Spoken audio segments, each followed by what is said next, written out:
I accidentally overheard my mother-in-law tell my husband I would ruin his life, and he agreed. That day, I came home earlier than usual. My boss had let everyone go after lunch. It was her birthday, and she decided to give us this gift. I was walking down the street with a smile on my face. Lately, smiles had become rare for me. Maybe because Michael and I had just celebrated our 3rd wedding anniversary, and the daily routine had slowly started to eat away at the romance. Or maybe because his mother, Patricia, had been visiting us more and more often, sometimes staying for several days. When Michael and I first met, he seemed perfect to me. Tall, with dark hair and deep brown eyes, he worked as an architect at a prestigious firm in Boston.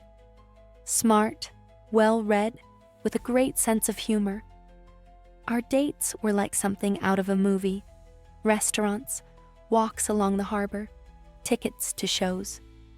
He courted me beautifully, gave me flowers for no reason. He proposed after 6 months together. Of course, I said yes. I met his mother shortly before the wedding. Patricia Harrison, a stately woman with perfectly styled gray hair and a penetrating gaze, taught English literature at a private college. During our first meeting, she studied me for a long time, asking questions about my family, education, and future plans. I worked as an accountant at a construction company, and I don't think that impressed her much. But she smiled and said she was happy for her son. Our wedding was modest. Michael insisted that instead of an extravagant celebration, we put the money toward a down payment on a condo. We moved into a small 2-bedroom place in a residential area, taking out a 15-year mortgage. I was happy. It seemed like only bright days lay ahead. The first warning signs began about 6 months into our marriage. Patricia started coming over every weekend. First, just for coffee, then staying overnight. She always brought groceries, good, expensive ones, and cooked Michael's favorite dishes. Emma, dear, don't take offense, but my boy has been used to home-cooked meals since childhood, and these pre-packaged foods just won't do for him, she would say, sorting through the contents of our refrigerator. At first, I didn't object. I tried to learn from her, asked for recipes, but each time I'd hear some remark. I didn't add salt correctly. I didn't cut the vegetables right. Michael likes his carrots julienned, not diced, she would instruct. And then add with a smile, but you'll learn, if you want to, of course. During these moments, Michael would usually stay silent or change the subject. When I tried to discuss his mother's behavior with him, he would just wave it off. You're being too sensitive. She means well. Gradually, I realized it was easier to stay quiet, to smile and nod, to avoid conflicts. Then came the advice about how to keep house, how to dress, how to talk to my husband. Michael doesn't like it when a woman gets too wrapped up in her career, Patricia remarked. Once, when I mentioned a possible promotion at work, a man needs to feel like the provider, not play second fiddle. Strangely, Michael himself had never said anything like that to me. On the contrary, he supported my initiatives and was proud of my accomplishments. Or so I thought. 3 years of marriage flew by. We made the condo our home, got a cat, and occasionally went out to movies or to see friends on weekends. An ordinary life for an ordinary couple. But his mother's presence was becoming increasingly noticeable. She wasn't just visiting anymore. She seemed to be trying to run our lives. She called every day, asking what we ate, where we went, what we talked about. I felt like she was checking up on me, evaluating how I was handling my role as a wife. And on that day when I came home early, something inside told me an important conversation was about to happen. I quietly opened the door with my key and heard voices coming from the kitchen. Michael, who usually came home from work later than me, was sitting at the table with his mother. They didn't hear me come in. They were too engrossed in their conversation. I froze in the hallway, hesitating to enter. I didn't want to interrupt their talk. But what I heard next made me literally freeze to the spot. Patricia was speaking quietly but distinctly. Her voice, usually so restrained around me, now sounded emotional, emphatic. She told Michael that I was holding him back, that with me he would never grow, that I was dragging him down, not letting him develop. "Look at who you were before her," his mother was saying. "A promising architect. You had such plans, such prospects. And now, stuck in this small firm, earning an average salary, living in a suburban condo. She's content with this. For her, it's the ceiling. But you deserve more, son." I waited for Michael to object, to tell his mother she was wrong, that he had chosen this life himself, that he was comfortable, that we were happy together. But he remained silent. I could only hear him tapping his teaspoon against the edge of his cup, something he always did when he was nervous. Patricia continued. She said I wasn't a good intellectual match for him, that I didn't share his interests, couldn't hold a serious conversation. "You're an artistic soul. You need a muse, not a housewife," she urged her son. At these words, I nearly cried out in hurt. Could she really think I was that primitive? I'd graduated from my economics program with honors, read contemporary literature, was interested in art. Yes, I didn't teach at a college like she did, but did that make me unworthy of her son? And then Michael spoke, quietly, as if reluctantly, and his words hurt me more than all his mother's reproaches. "Sometimes I think, maybe you're right," he said. A pause, another tap of the spoon against the cup. "When we met, I really did want so much, dreamed of opening my own studio, participating in international competitions, and now I'm just drifting along."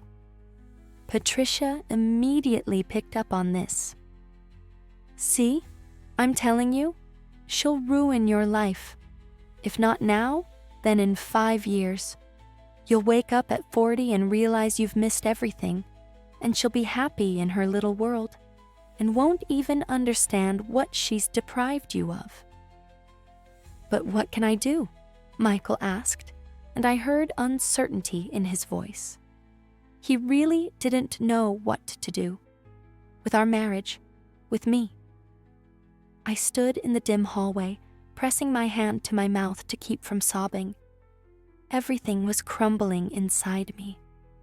3 years of life together. 3 years that I thought were happy. And all this time, he thought I was holding him back?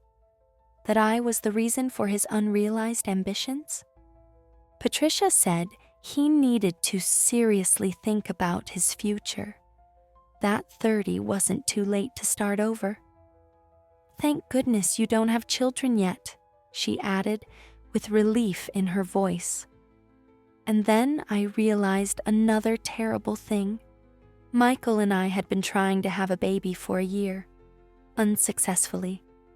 I had even started undergoing tests, and had he not even told his mother about this?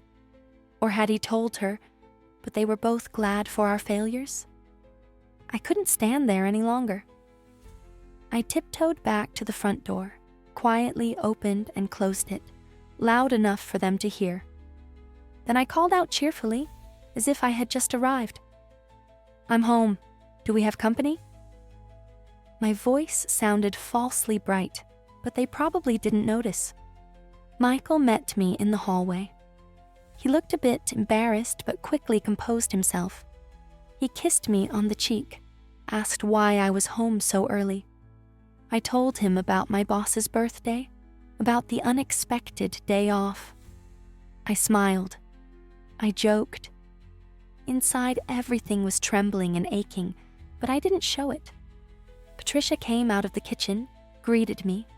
Her face wore its usual polite smile. "Emma, dear, how nice that you're here. I was just about to leave. I dropped by for a minute, brought a pie. Michael so loves my apple crumble." She patted her son's shoulder with such a possessive gesture that it made me feel sick. The rest of the day passed in a fog. We ate dinner, watched some movie on TV, talked about trivial things. I tried my hardest to act normal, not to reveal that I had heard their conversation, not to show how broken my heart was. That night, I couldn't sleep. I lay staring at the ceiling, mentally replaying his mother's words. "She'll ruin your life." And his response? "Maybe you're right." How could this happen? When had he stopped believing in us? And why had he never told me about his doubts? The next morning, I got up earlier than usual, made breakfast, pancakes, which Michael loved, set the table. While he was washing up, I looked around our kitchen, an ordinary kitchen of an ordinary married couple. Our wedding photo on the refrigerator, funny magnets we'd brought back from trips, mugs with our initials, a gift from friends. Everything seemed so cozy, so ours. But was it really our shared world? Or just mine, while he felt like a stranger in it? Michael came into the kitchen, smiled sleepily. "Wow, pancakes? What's the occasion?" I shrugged. "Just wanted to do something nice for you." He kissed the top of my head and sat down at the table. An ordinary morning of an ordinary day, except everything inside me had been turned upside down. All day at work, I couldn't concentrate. I mixed up figures in reports, made mistakes in calculations. Colleagues asked if everything was okay. I nodded and smiled. "Just didn't sleep well," I replied. But I was thinking, how do I live with what I now know? Pretend nothing happened, or gather my courage and talk to my husband? That evening, we had dinner together again. Michael talked about work, about a new project he'd been assigned. He spoke enthusiastically, with a sparkle in his eyes. I listened and thought, here he is, my husband, passionate about his work. Does it really look like I'm holding him back? Like I'm not letting him develop? After dinner, I made up my mind. When we were sitting in the living room with cups of tea, I carefully started the conversation. I asked if he was satisfied with his job. Michael shrugged. Overall, yes. Of course, I'd like more interesting projects, more creative freedom. But for that, I'd either need to start my own business or go work abroad. And we have other priorities right now. What priorities? I asked, feeling my heart start to beat faster. He looked at me with mild surprise. You know, the condo, the mortgage, stability, maybe a baby soon. I wanted to shout, what if it wasn't for me? If it wasn't for our marriage, what would you be doing? But instead, I asked quietly, Michael, do you regret marrying me? He froze with the cup at his lips, then slowly set it down on the table. Where is this coming from? His voice sounded tense. I shrugged. Just thinking. You talk about work, about creative freedom. Maybe I'm holding you back. Maybe without me, you would have already opened your own studio or gone to work in Europe. Michael frowned. Emma, what nonsense is this? Of course not. I make my own career decisions. but I could see he was avoiding a direct answer. He wasn't saying, "No, I don't regret it." He wasn't saying, "I'm happy with you." He was just dodging the question. "Your mother thinks otherwise," I said, and immediately regretted it. This wasn't how I had planned to frame the conversation. I hadn't wanted to reveal that I knew about yesterday's talk. Michael tensed up even more. "What does Mom have to do with this? Did you two argue again?" "No," I shook my head. "It's just, she often hints that I'm not right for you, that you deserve something more," he sighed. "Emma, you're just too sensitive. Mom is old school. She has her own ideas about life. Don't take everything so personally." Again, an evasion. Again, not a word about disagreeing with his mother, about loving me as I am. "You know," I said, feeling a lump rise in my throat, "sometimes I feel like you don't defend me.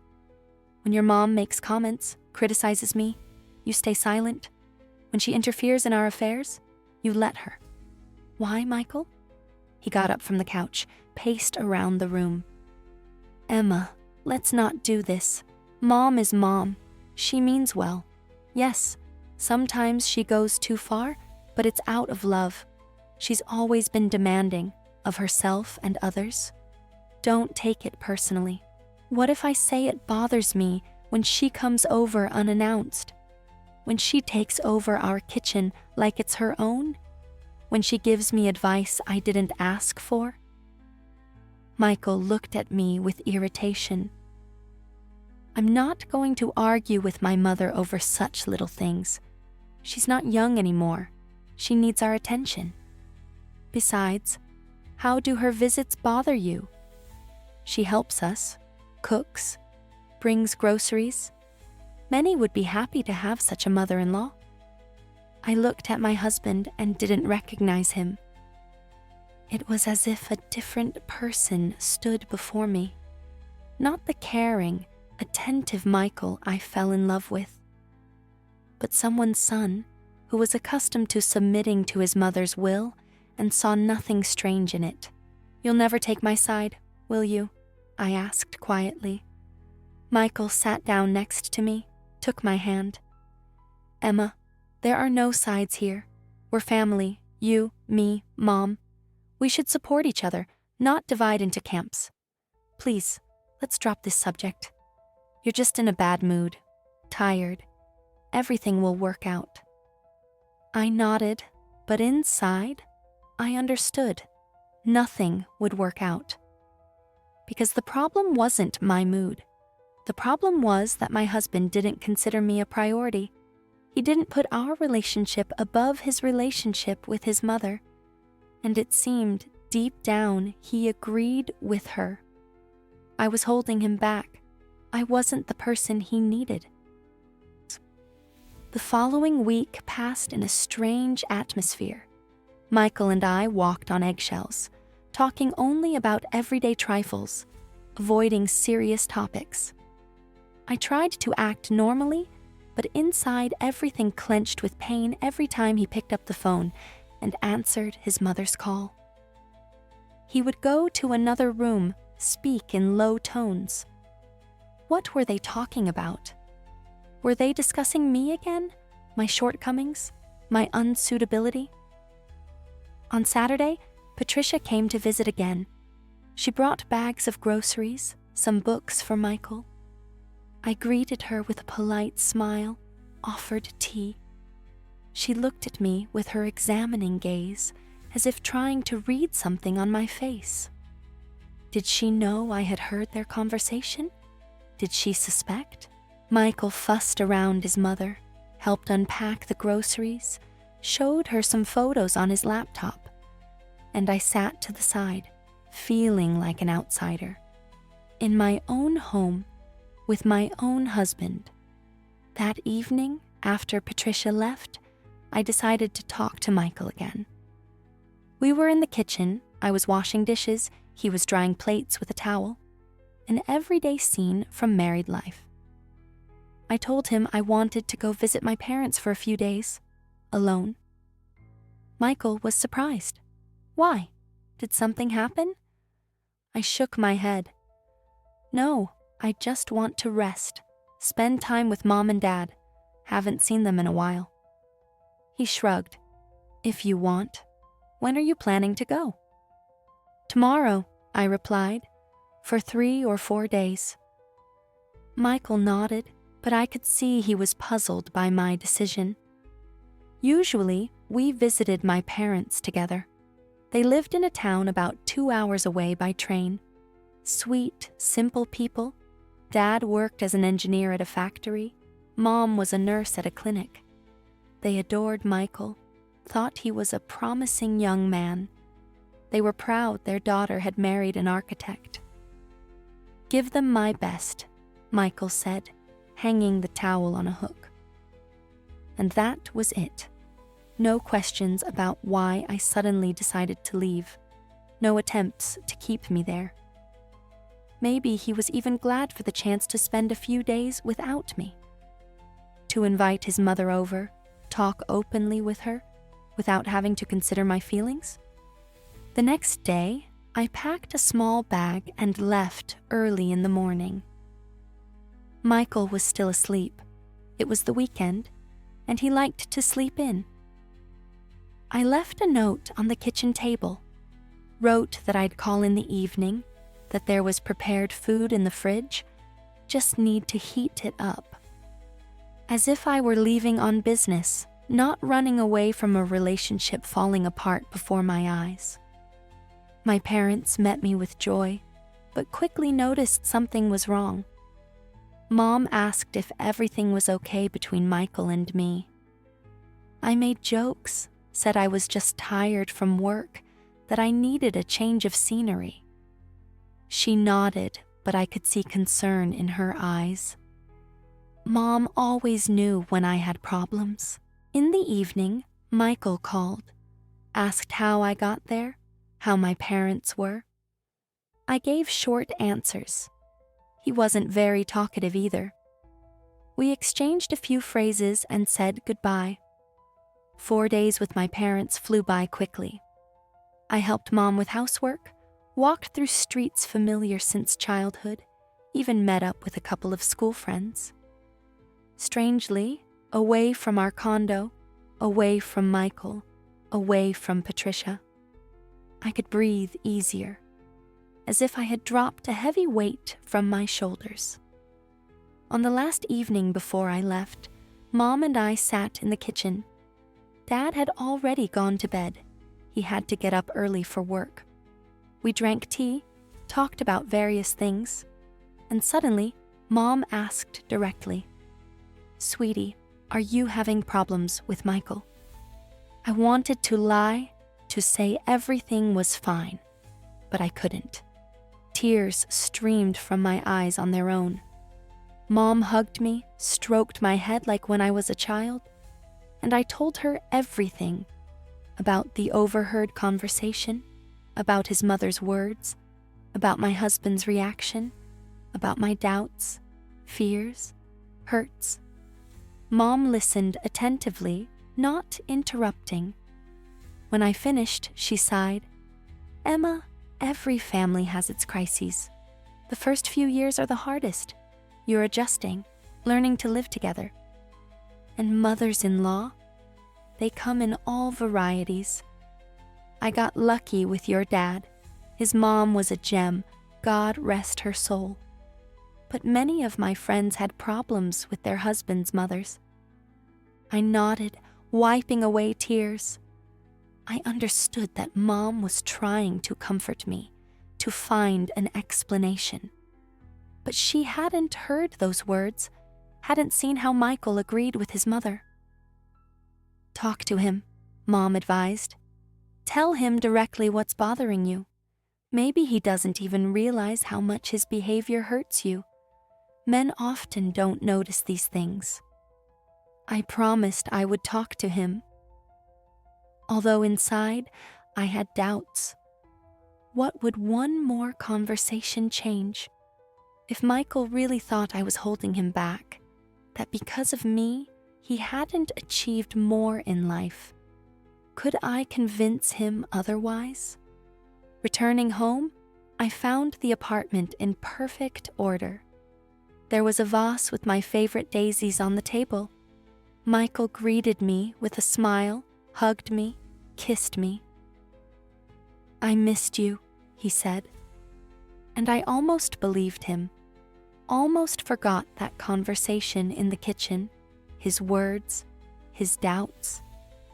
That evening, over dinner, he was unusually talkative. He talked about work, about new ideas. His eyes sparkled when he spoke about a project to reconstruct a historic mansion downtown. Imagine, they've trusted me to develop the concept independently. Of course, they'll make adjustments later, but still, it's a chance to show what I can do. I smiled, was happy for him, thought, here he is, my Michael, passionate about his work, the one I fell in love with. Maybe everything will work out.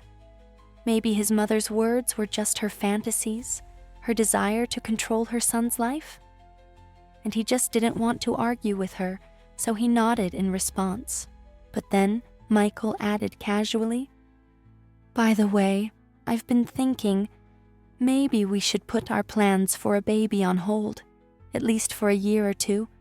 Such an important period in my career right now. So many opportunities opening up. We can always have children later." I froze with my fork halfway to my mouth. A year ago, it was Michael who said he wanted to be a father, that he felt ready for it. We made plans, chose names. When we couldn't conceive, he reassured me, "Everything will be fine. We just need time." And now, put our plans on hold. After the conversation with his mother, after her words that children would tie him down even more, deprive him of the chance to start over. "Whatever you say," I answered quietly. I didn't have the strength to argue, to remind him of our previous conversations, of his desires. What was the point? If he really had doubts about our marriage, about the correctness of his choice, should we even be having a child? A few weeks later, I found out that Michael had been offered a 6-month internship in San Francisco, a prestigious architectural firm, international experience. He didn't tell me right away. He told his mother first. She, of course, was thrilled. An opportunity like this comes once in a lifetime, Patricia said over dinner, where she invited us to discuss the details. I could see how Michael's eyes lit up when he talked about the projects he could work on there, about the people he would meet, about the prospects that would open up upon his return. And I understood. This was his chance, a chance to understand what he really wanted from life. "Go," I told him that evening when we were alone. "It's a good opportunity for your career." Michael looked surprised. "Really? You don't mind?" "I've never been against your development," I replied. "I've never held you back. But I need to know. Are you going there to work or to decide if you still need this family?" He looked away. "Emma, I don't know. I really don't know." And at that moment, I realized whatever happens next, our marriage would never be the same. Too much had been said, too much revealed. And it wasn't even about Patricia, not about her influence. It was about the fact that Michael wasn't sure about his choice, wasn't sure about me, and probably never had been completely sure. "Then decide," I said firmly. "Go to this internship. Live 6 months the way you want to, not the way your mother wants, and finally understand what you really want from life, from yourself, from us." At the airport, seeing him off, I held it together, smiled, promised to call, to keep in touch. But inside, I knew. This was a crossroads we had come to, and there was no guarantee we would choose the same path. The first month of his absence was the hardest. I learned to live alone, cooking for one, sleeping in an empty bed, spending evenings in silence. Michael called every day, told me about work, about colleagues, about San Francisco. I listened, smiled, shared my news. We talked about everything except the main thing, us, the future. Then the calls became less frequent. Lots of work, he explained. I didn't pressure him, didn't reproach him. I understood. He needed space, time to think. And 3 months later, I realized I was pregnant. The test showed 2 lines, so clear, so bright. I couldn't believe my eyes. So many attempts, so many disappointments. And finally, it happened. When we weren't even planning it anymore. I didn't know how to tell Michael. Over the phone? In a message? Wait until he flew back for the weekend? What if he saw this as a trap? A way to tie him to me, to our marriage? That night, I didn't sleep. I sat in the kitchen, looked at the city lights outside the window, and thought, what do I do? I wanted this baby more than anything in the world. But was I ready to raise it alone if Michael decided not to come back? In the morning, I called him. We need to talk, I said. He heard something in my voice, became worried. What happened? Are you okay? I'm pregnant, Michael, I answered simply. Silence, long, heavy. Then his voice trembling with emotion. Are you sure? 3 tests, all positive. Silence again. And then he said, I'm catching the next flight. Wait for me. He arrived the next day, entered the apartment, dropped his bag in the hall, hugged me tight. Emma, it's a miracle, he whispered. Our baby. Finally. We talked all night about the baby, about us, about the future. Michael confessed that these months away from home had clarified many things for him. You know, he said, looking into my eyes, I realized that it was never about you, not about you holding me back. It was about me, my fears, my insecurities, about how I've spent my whole life trying to meet my mom's expectations, not my own desires. I listened and was afraid to believe. Afraid this was another illusion.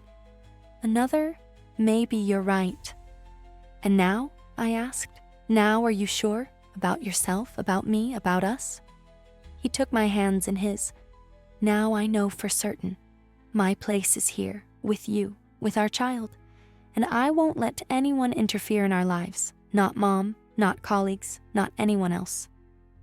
This is our family, Emma, and I will protect it. Protect you. I pressed against him, feeling my heart pounding. I didn't know if I could trust these words, but I wanted to believe, wanted to give us a chance. For my sake, for his, for the baby growing under my heart. When we told Patricia about the pregnancy, she reacted with restraint. Congratulated us, of course, said she was happy for us. But I could see worry in her eyes. A baby meant that Michael would be even more tied to me, to our family, that the chances of starting over would be even slimmer for him. But her worry proved unnecessary. Michael really had changed during these months, became more decisive, more confident in himself. For the first time, he firmly set boundaries in his relationship with his mother, told her that he valued her care, but we would make decisions in our family ourselves, by ourselves. When our daughter was born, he insisted we name her after my mother, Natalie, not after his mother, as Patricia had expected. And this, too, was a symbol that he had chosen his own path, his own life, not the one his mother had drawn for him. Our relationship with my mother-in-law changed, became more reserved, but also more respectful. She still came to visit, but less often. Still gave advice, but more carefully, not so categorically. And most importantly, she finally saw and acknowledged her son's successes. Was proud of him, not just for his career achievements, but for the father he became, the husband.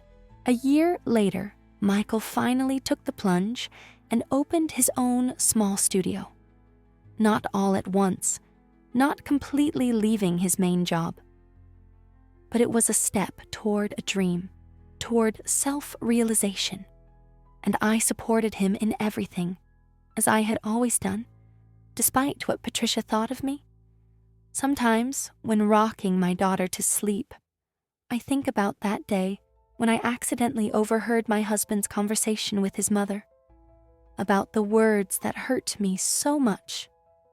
"She'll ruin your life." How wrong Patricia was. Our marriage didn't ruin Michael's life. On the contrary, it gave him the strength to build the life he dreamed of, to become who he wanted to be. And I also think about how the scariest thing isn't the words of a mother-in-law, not her attempts to control, influence, direct.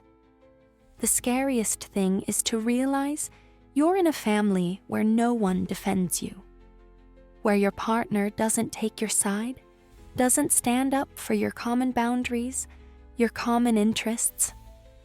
But fortunately, that's not our story. Michael found the strength to protect our family, to take my side, our side. And for this, I'm grateful to him every day.